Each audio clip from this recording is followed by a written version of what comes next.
In the first half of 2024, the S&P 500 and Nasdaq hit new record highs. The US stock market inflows also rose to top levels, and stock indexes became more and more present in investors' portfolios. It all seems to be going perfectly, with no apparent issues. But reality, as this meme humorously suggests, might be quite different. Many analysts examining market data are finding that the American market rally might actually be driven by just a few stocks, perhaps 5 or even fewer, and by an unusually abnormal economic situation whose duration is unknown. In this video, we want to delve into this potential issue. I'm one of the coaches at Unger Academy, and let's dive right in. If we look at the returns of the major US stock indices since the beginning of the year, we've seen about a 15% gain, making it one of the best markets ever in terms of year-to-date returns, at least until a few days ago, when we saw a significant pullback. And all this is happening in an election year in the US, which typically brings more market turbulence. But as mentioned earlier, this market is moving in a somewhat peculiar way because its performance is driven by very few stocks. The famous Magnificent Eight, namely Nvidia, Netflix, Meta, Alphabet or Google, Amazon, Microsoft, Apple, and let's include Tesla as well. Upon closer inspection, it's not even all 8 driving the index because it's practically only Nvidia leading the way, while the others are somewhat trailing, with Tesla even slightly negative. If we take only the top 5 stocks by market capitalization, they account for about 25% of the entire S&P 500. This also means that these stocks have not only grown tremendously, but their weight is so significant they are responsible for 25% of the index's performance, while the remaining 495 stocks in the basket define the other roughly 65%.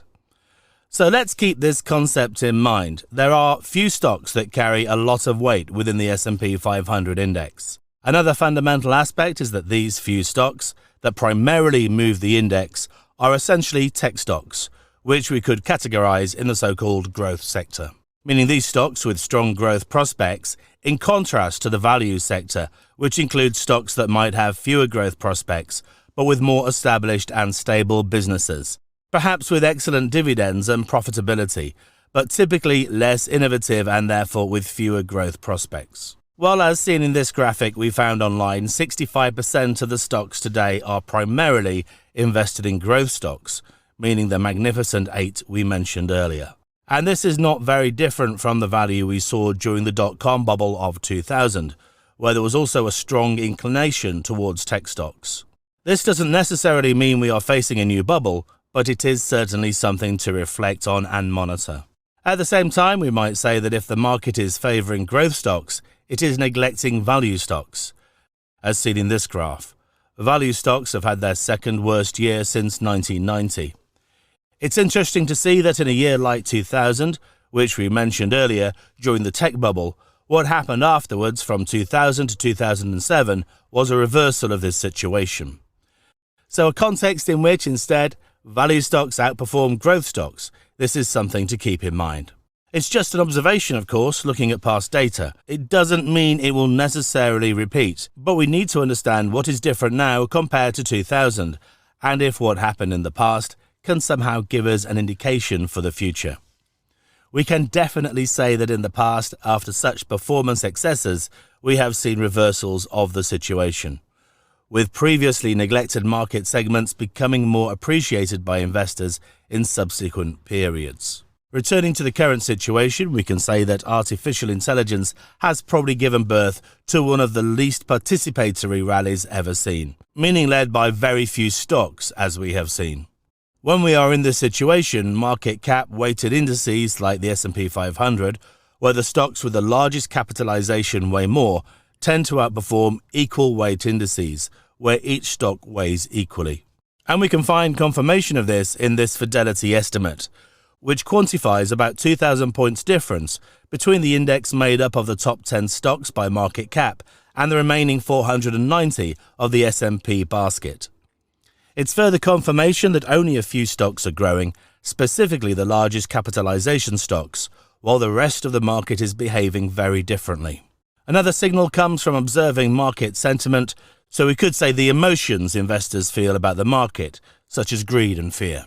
Particularly on the Nasdaq, we see that we are at an overbought level, not since 2018, ever since 2012, according to this graphic, confirming that investors are still betting on the stock market, but only on these few stocks. Beyond this recent market correction, there is a lot of speculation on these stocks, meaning the level of leverage used to invest in these stocks in the US stock market in particular is very high. So ultimately, there is a lot of optimism. We can't say there is an excessive optimism, but there is certainly optimism. We remain in a context where markets believe in it. Market volatility is, however, very low. We are practically between 10 or 15 VIX, which is historically quite low, confirming that we are facing a paradox where the market is rising, but most stocks are either not rising or growing sluggishly. So we are in a financial anomaly, a rather rare case, we would say, because usually when markets rise, volatility also increases. And also in terms of earnings, which are the main measure of a company's value, if we look at the estimates for the Magnificent 8 or Magnificent 5, if we prefer, analysts see a 38% earnings growth over the next 12 months, while for the remaining 495 stocks in the index, zero or even negative growth is expected. Under these conditions, the real question we ask ourselves is how long will this artificial intelligence really last? We hope there won't be an artificial intelligence bubble like the dot-com bubble in 2000, but the similarities are many. This is a risk we all need to be aware of and manage in our trading or investment activities. On the other hand, we would like the tech stocks that are doing so well to continue beating the markets. We know that historically this is unlikely to happen, so let's keep this in mind. And that's all for today. If you are interested in topics like this, or if you're interested in the systematic trading, I recommend clicking the link in the description, and we'll see you in the next Unger Academy video.